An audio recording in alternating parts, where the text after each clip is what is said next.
Shalom, selamat sore, selamat malam Bapak Ibu saudara dikasih Tuhan. Hari ini Selasa 31 Oktober. Ya, mari kita persiapkan hati kita untuk kita masuk dalam pesan gembala. Ya, kita akan belajar bagian kebenaran firman Tuhan. Mari kita awali dalam doa. Segala puji, hormat, syukur kami naikkan kehadirat-Mu, Bapa yang kami sembah, kami agungkan dalam nama Tuhan Yesus Kristus. Pakailah hamba menjadi alat, menjadi berkat bagi banyak orang. Pakailah mulut lidah bibir hamba-Mu untuk menyampaikan kebenaran firman-Mu, yang ini akan menjadi kekuatan bagi setiap kami, mengingatkan bagi kami banyak orang percaya betapa kami harus terus mengisi perjalanan hati kami dengan kebenaran-kebenaran firman-Mu. Dalam nama Tuhan Yesus Kristus kami serahkan jalannya pemberitaan firman dalam tangan kuasa-Mu. Haleluya. Amin. Bapak Ibu saudara yang dikasih Tuhan, ya seperti yang kita tahu, ya kita saksikan bahwa dunia ini itu begitu mengagumi yang namanya kehebatan. Ya, dunia ini ya betapa mengagumi atau menyukai yang namanya kehebatan. Ya, dia bangga kalau memiliki kekuatan, memiliki kekuasaan, dan ini ditonjolkan. Ya. Ini dia ingin menjadi orang yang dikagumi oleh pihak lain. Ya, makanya banyak orang untuk membangun nilai diri, ya untuk membangun imperium perusahaan atau bisnis supaya orang akan mengagumi. Karena di sana dia akan menunjukkan kekuatan dan kehebatannya, ya. Dan kebanyakan orang memang akan mengagumi hal-hal seperti itu, ya. Dan sejatinya memang tidak ada yang salah, ya. Selama orang membangun kehebatan itu, kesuksesan itu motivasinya tidak untuk nilai diri, tidak untuk mencari pujian atau sanjungan, sehingga dia merasa seperti memiliki nilai yang berbeda dari orang lain. Nah, ini yang salah. Ya, ini yang salah. Ya, jadi kalau Alkitab katakan apapun yang kita lakukan, baik itu makan atau minum atau melakukan apa saja, itu untuk kemuliaan Tuhan. Itu termasuk ketika kita membangun bisnis kita, membangun karir kita, membangun usaha kita supaya sebesar-besarnya kita menjadi orang yang sukses. Tetapi saya ingatkan, biar semua itu untuk kemuliaan Tuhan. Kita mempersiapkan anak-anak kita supaya mereka tidak boleh menjadi anak yang gagal. Ya, ingat, mereka jangan menjadi anak yang gagal. Karena kegagalan ini akan bisa menyeret hidup kita untuk memasuki masa yang sulit. Dan ketika orang memasuki masa yang sulit, ya mencari makan aja sulit, ya apalagi menikmati keindahan dunia, wah itu jauh lebih sulit. Ya, orang akan bisa menghalalkan segala cara. Ya, maka yang selalu saya katakan, kita tidak boleh gagal, kita harus menjadi orang yang berhasil. Tetapi di balik keberhasilan itu ada motivasi, bagaimana itu untuk kemuliaan Tuhan, dan bagaimana Bapak Ibu Saudara dan saya lebih efektif dipakai oleh Tuhan. Ya, itu yang penting. Dan oleh karena Bapak Ibu Saudara bahwa dunia itu sangat menyukai kehebatan orang lain, mendambakan kesuksesan, mendambakan keberhasilan, maka kebanyakan orang itu akan menyembunyikan kalau dia punya kelemahan. Ya, banyak orang akan menyembunyikan kalau dia punya kelemahan. Dan banyak orang ingin terlihat dia sebagai orang yang sempurna, tidak punya cacat, tidak punya kelemahan. Ya. Dan ini memang kenyataannya seperti itu. Ya. Tetapi Alkitab mengajarkan sebaliknya. Alkitab mengajarkan sebaliknya. Kelemahan dan kehebatan, kesuksesan itu akan menyertai kehidupan setiap orang. Bukan saja orang percaya, orang di luar Tuhan pun bisa mengalami hal yang sama. Ya, jadi kesuksesan, keberhasilan, kegagalan, kelemahan dan kekurangan itu akan menyertai kehidupan semua orang, siapapun mereka, dan ini tidak terelakkan. Nah, bagi Bapak Ibu Saudara dan saya sebagai orang percaya, bagaimana kita menyikapi hal itu, menyikapi hal itu dengan benar, ya, karena kita pasti mempercayai hal ini, ya. Saya mau mengatakan siapapun kita pasti punya kelemahan, siapapun kita pasti punya kekurangan, bahkan kita mungkin punya masa lalu yang buruk, ya. Tetapi mari Bapak Ibu Saudara, kita jangan berjuang untuk menutupinya. Ya memang kita tidak menceritakan atau mengumbar kesalahan kita, tetapi jangan kita tidak mengakui seolah-olah kita orang yang bersih, orang yang rohani, ya, orang yang tidak punya masa lalu yang kelam, ya. Dan karena kita pengen jadi orang-orang yang dihormati, ya jangan, ya biarlah masa lalu kita kalau memang itu diketahui orang, biarlah itu menjadi pelajaran bagi kita. Yang dipentingkan adalah bagaimana langkah kita sekarang ini setelah kita tahu bahwa kita pernah salah, ya. Dan yang pernah saya katakan, ya, yang paling menyedihkan dan yang paling memprihatinkan dan ini membahayakan orang adalah ketika seseorang tidak tahu kapan dia salah. Ini yang bahaya, ya. Ini yang harus Bapak Ibu Saudara sadari.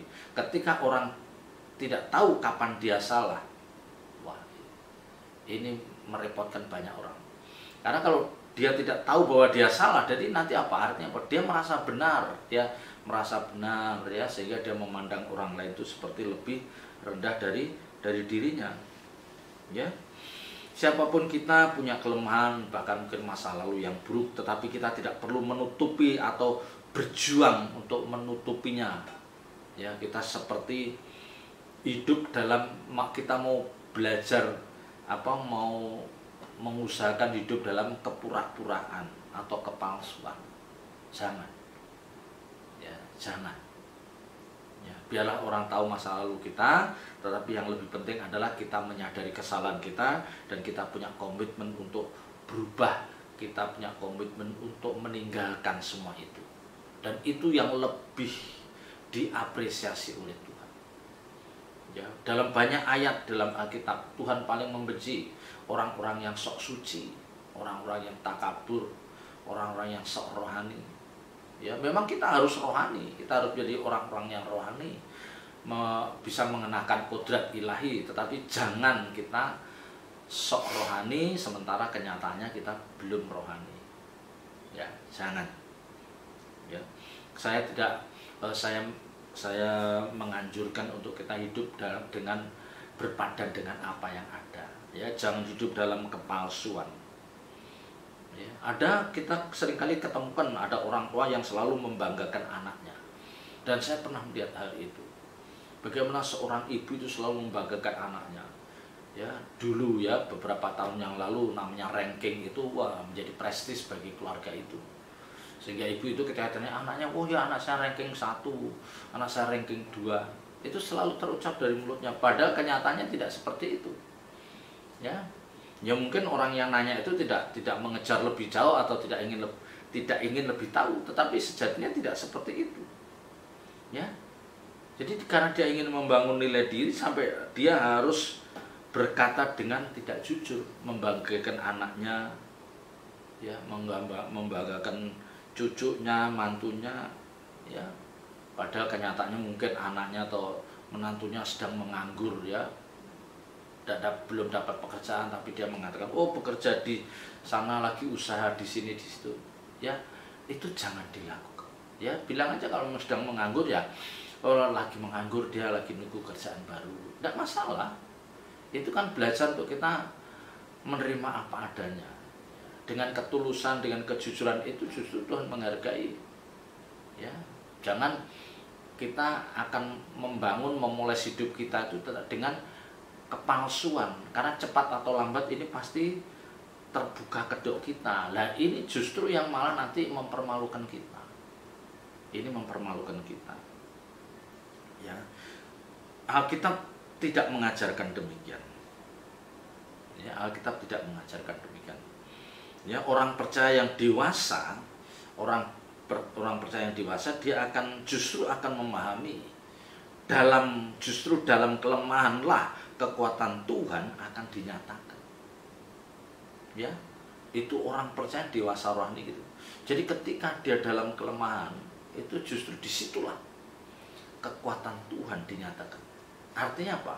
Orang-orang seperti ini nanti kalau memang dia benar-benar menjadi sukses, orang yang berhasil, dia akan mengatakan bahwa semua itu karena kemurahan, karena campur tangan Tuhan. Ya. Bukan dia tidak kerja keras, dia tetap kerja keras, dia berdoa. Tetapi di balik itu dia mengakui bahwa saya ini nothing, saya ini tidak punya kemampuan, saya itu bukan orang yang hebat. Tapi kalau saya boleh sampai menjadi orang seperti ini, itu karena kemurahan Tuhan. Ya, kekuatan Tuhan dinyatakan dalam kelemahan kita. Ya, jadi Paulus mengatakan ketika aku lemah, aku kuat. Ya, artinya apa? Ketika Paulus benar-benar merasakan bahwa aku itu tidak berdaya Tuhan. Ya, seperti orang yang pasrah, orang berserah. Tetapi justru disitulah Tuhan berkarya. Ya, tetapi menyerahnya, pasrahnya Paulus itu bukan tanpa perjuangan. Dia tetap berjuang. Bagaimana dia memberitakan Injil, dia menjaga kesucian hidup, bagaimana dia menjaga ya pelayanannya, tahbisannya itu tidak luntur ya karena perbuatan yang tercela. Enggak, dia tetap menjaga tahbisan itu. Ya, Bapak Ibu Saudara dan saya sebagai orang percaya harus bisa. Ya, ketika kita dalam keadaan seperti itu, Yesus mengatakan, justru saat aku lemah, aku yakin, aku mempercayakan semua ini dalam Tuhan, dalam tangan Tuhan. Ya. Dan di balik itu justru kita akan mendapatkan kekuatan, dan kekuatan inilah yang memberikan kita apa? Kita punya pengharapan dalam Tuhan. Ya. Tapi sekali lagi saya ingatkan, orang-orang yang berharap pada Tuhan, berserah pada Tuhan itu bukan berarti dia tidak berjuang loh. Ya, dia tetap berjuang pada proporsinya. Apa yang jadi bagiannya itu dia lakukan, tapi di luar dari itu dia berserah pada Tuhan. Ya. Jangan nggak kerja apa-apa terus aku berserah pada Tuhan. Nah, Tuhan nggak mau. Apa yang menjadi bagianmu kamu lakukan dengan penuh tanggung jawab. Nanti aku yang menyempurnakan, aku yang melengkapi, aku yang menggenapi. Nah, itu. Disitulah nama Tuhan akan dipermuliakan. Kalau kita lihat pembacaan kita di dalam 2 Korintus pasal 4 ayat 7. Ya, 2 Korintus pasal 4 ayat 7. Tetapi harta ini kami punyai dalam bejana tanah liat, supaya nyata bahwa kekuatan yang berlimpah-limpah itu berasal dari Allah, bukan dari diri kami. Ya. Harta ini kami punya dalam bejana tanah liat. Kalau orang melihat bejana tanah liat itu satu bentuk yang apa? Yang rentan, ya, yang tidak kuat, rapuh, yang mudah patah, mudah rusak. Itu dia membayar itu. Paulus menggambarkan Pak, hidup dia itu bagaikan bejana tanah liat yang tidak punya kekuatan, tidak punya daya. Nah, harta di sini ini berbicara tentang ya, ini berbicara tentang kebenaran firman Allah, terang Allah yang dipahami oleh Paulus ini. Ya, ini harta ini berbicara tentang harta surgawi, bukan harta-harta jasmani. Ya, dia mengatakan bahwa terang Allah, kebenaran firman Tuhan yang itu adalah harta bagi Paulus. Itu tersimpan di dalam diri kami yang lemah ini. Ya. Ya. Karunia ilahi yang diberikan oleh Tuhan pada diri Paulus itu harta. Ya, misalnya dia faselida, dia punya hikmat yang dari Allah. Itu harta yang tidak ternilai. Yang akhirnya harta itu akan bisa memancarkan terang Kristus di dalam hidup orang yang memiliki harta itu, dalam hal ini Paulus. Ya, jadi dia yakin bahwa aku punya sesuatu harta yang luar biasa, yang ini akan membuat hidupku, ya, peragaan hidupku memancarkan terang Kristus, ya, memperagakan kehidupan Kristus yang begitu agung, begitu mulia. Tetapi itu ada dalam diri kami, ada dalam bejana tanah liat. Ya. Jadi Paulus menyadari hal ini. Di satu sisi dia diberikan karunia ilahi, Ya, dia diperkaya dengan kebenaran firman Tuhan. Ya, bahkan dia punya pengalaman yang adikodrati, tapi di satu sisi dia mengalami bahwa aku ini orang yang lemah. Artinya apa? Satu saat aku bisa jatuh. Ya, maka dikatakan di sini supaya nyata bahwa kekuatan yang melimpah-limpah itu berasal dari Allah, bukan dari diri kami. Ya, dia menggambarkan keadaan dirinya itu sebagai bejana itu yang rapuh, yang mudah rusak, yang mudah hancur. Ya. Jadi kalau ternyata dia bisa kuat itu karena kekuatan Tuhan. Ya. Jadi kalau ternyata dia tuh kenyataannya orang lihat bahwa dia bisa menjadi sosok yang kuat, yang tangguh, ya, yang luar biasa, ya, yang dalam setiap pelayanannya dia diurapi, dipakai Tuhan. Itu supaya orang melihat bahwa itu bukan karena kekuatanku, tetapi karena kekuatan Tuhan. Ya, ini ayat ini mau mengatakan seperti itu. Ya, mari Bapak Ibu Saudara kita belajar seperti apa yang dikatakan Paulus ini. Kalau misalnya Bapak Ibu Saudara termasuk orang-orang yang beruntung atau mendapatkan berkat surgawi dari Allah, ya, misalnya kita punya hikmat lebih dari orang lain, ya, kita punya hikmat, kita punya kecerdasan lebih dari orang lain. Jadi ketika kita belajar Alkitab itu kita mudah memahami, mudah hafal, ya, kita jadi menjadi orang-orang yang sabar, yang rendah hati. Ingat, ya, itu adalah karunia Tuhan yang dipercayakan dalam diri kita, sekalipun memang itu harus kita perjuangkan. Ya, untuk menjadi orang yang rendah hati, murah hati itu bukankah ya memang Tuhan berkarya dalam hidup, tapi kita pun juga berjuang. Ya, berjuang. Makanya orang ketika dia mengerti kebenaran-kebenaran firman Tuhan itu akan mengarahkan hidupnya. Kebenaran-kebenaran firman Tuhan yang dia pahami itu akan menuntun hidup orang percaya itu supaya kamu jangan sombong, kamu jangan congkak, kamu jangan pelit, jangan arogan. Ya. Apa? Itu yang mengarahkan, yang mendrive, yang mengendalikan itu karena pemahaman firman Tuhan yang ada dalam diri orang itu. Itu yang dikatakan bejana, harta itu. Ya. Itu harta, yang itu semua karunia dari Tuhan. Setelah kita berjuang, Tuhan memberikan, Tuhan meneguhkan. Ya, tetap ada respon atau tanggung jawab atau perjuangan dari orang percaya. Jadi kalau Bapak Ibu Saudara ingin menjadi orang yang rendah hati, tidak cukup hanya jadikan rendah hati, tidak cukup. Menjadi orang yang murah hati tidak cukup hanya berdoa. Nanti Tuhan pasti bawa Bapak Ibu Saudara akan dibawa oleh Tuhan dalam situasi di mana kita dituntut. Ayo buktikan kalau kamu bisa rendah hati. Ya, misalnya kita dimaki, kita dikhianati. Dan di situ momen harus kita menunjukkan orang yang rendah hati. Kita tidak membalas. Dibawa sama Tuhan dalam kondisi dipertemukan dengan orang-orang yang serba kekurangan. Ya, di situ Tuhan akan tunjukkan apakah kamu memang benar-benar orang yang murah hati. Diuji. Ya, bukan sekonyong langsung turun dari atas, kamu jadi orang yang murah hati, kamu jadi orang yang rendah hati, kamu jadi orang yang kudus. Tidak bisa.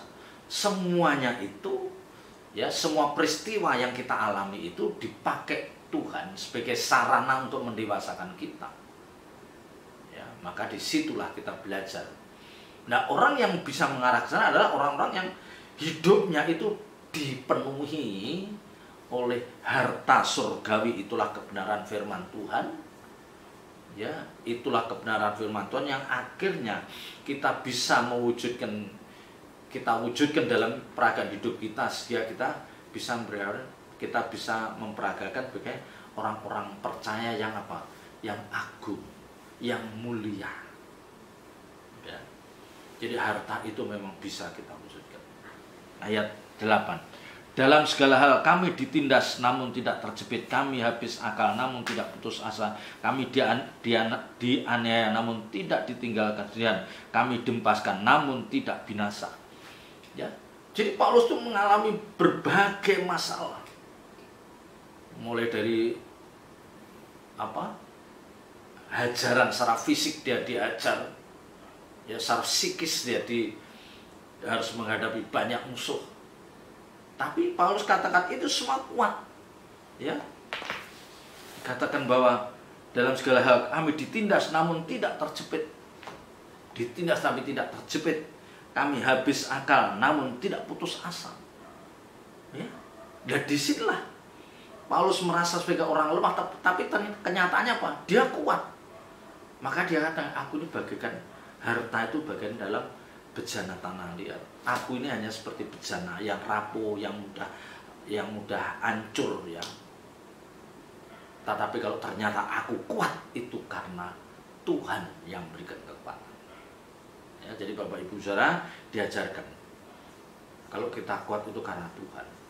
Dan kita pasti dibawa dalam kondisi-kondisi seperti itu.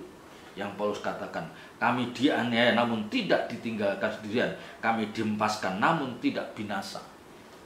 Ya, jadi masuk dalam kondisi hidup seperti itu, dan itu tidak mudah.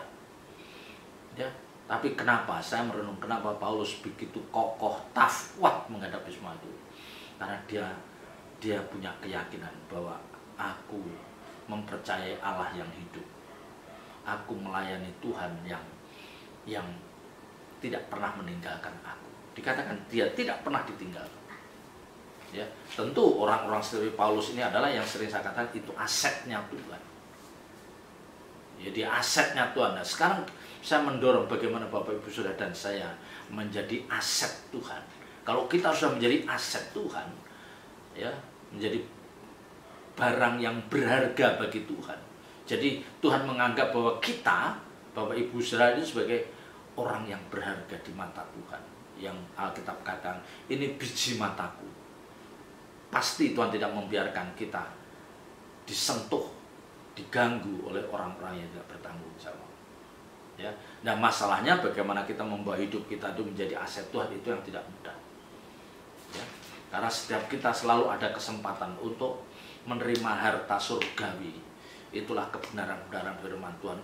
Karunia ilahi yang bisa kita minta. Kita bisa minta, mohon hikmat surgawi limpahkan. Ya. Kita mohon hikmat, mohon kecerdasan, mohon pimpinan Roh Kudus. Itu bisa kita minta. Ya. Tapi masalahnya apa? Jarang orang yang fokus hidupnya untuk merindukan hal-hal seperti itu. Ya, yang pengen dirindukan apa? Keberhasilan, kesuksesan, karir, bisnis usahanya makin besar. Aduh, tidak salah. Tetapi kalau tidak disertai dengan karunia-karunia ilahi, tidak disertai dengan harta surgawi yang ada di dalam bejana hati orang ini membahayakan. Ya, ayat 9. Ya, ayat 10. Kami senantiasa membawa kematian Yesus di dalam tubuh kami, supaya kehidupan Yesus juga menjadi nyata di dalam tubuh kami. Ingat, kami senantiasa membawa kematian Yesus di dalam tubuh kami. Artinya apa? Orang yang tidak memiliki keinginan secara daging, kematian. Jadi dia bisa mematikan segala keinginan dagingnya. Ya, membawa kematian Yesus di dalam tubuh kami, supaya kehidupan Yesus juga menjadi nyata dalam tubuh kami. Ketika orang mampu mematikan segala keinginan daging, keinginan mata dan keangkuhan hidup, maka disitulah kehidupan Kristus mulai nampak dalam diri orang ini. Ya, orang-orang itu yang berhasil mematikan keinginan daging, keinginan mata, keangkuhan hidup, pasti disitulah mulai nampak kehidupan Kristus dalam diri orang itu. Ya, tidak bisa dipungkiri. Dan itu yang memang dirindukan banyak orang, termasuk Bapak Ibu Saudara dan saya, harus bisa supaya kehidupan Kristus nyata dalam hidup kami. Ya, maka perjuangan kita jangan kita hanya ingin menjadi orang hebat, orang terkenal, orang punya kuasa. Jangan hanya seperti itu. Ya, jangan kita sibuk untuk menutupi kelemahan kita, masa lalu. Jangan. Kita harus sibuk bagaimana harta surgawi itu memenuhi bejana kita. Bagaimana kita terus dipenuhi oleh kebenaran-kebenaran firman Tuhan. Itu yang harus kita rindukan. Itu perjuangan yang berat, mematikan keinginan daging, keinginan mata, dan keangkuhan hidup. Karena 3 hal ini yang membuat orang percaya bisa terhilang. Keinginan daging, bicara keinginan mata, seks, ya menuruti keinginan daging, punya ini punya itu, ya keinginan daging, masalah mata, seks dan lainnya. Keinginan mata itu pengen membeli barang-barang mewah, ya keangkuhan hidup, pengen jabatan tinggi, pengen punya kekuasaan yang tidak terbatas, terus bisa mengatur banyak orang. Jangan, itu harus kita mati. Ya, kita mau hidup dalam pimpinan Tuhan. Ya, selamat berjuang, Tuhan Yesus memberkati. Mari kita berdoa. Bapa, meteraikan firman-Mu dalam setiap hati kami dan ajar kami melakukannya dengan penuh tanggung jawab. Kami hanya mohon pimpinan Roh Kudus-Mu memberikan kekuatan bagi kami. Dalam nama Tuhan Yesus Kristus kami berdoa dan mengucap syukur. Haleluya. Amin.